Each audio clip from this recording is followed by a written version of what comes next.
Hi, Lori. Here's some of these. They're actually a form of cuckoo birds, and they're eating what's left of the apples. Almost every day, there's like sparrows up there picking at the apples. It's snowing right now. Don't know if you can see it. Yeah, there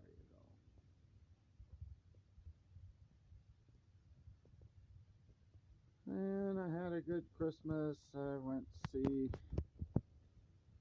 Marie and Kurt and everyone else. And just thank God it's over for another year. Ha ha ha. Hope you had a good one. Alright.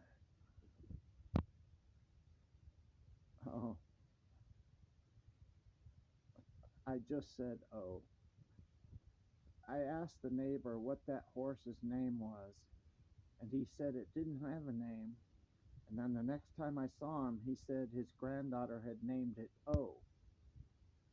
And what's funny is every time I see that horse, I go, oh. All right. Well, I think it's funny. Love you. Goodbye.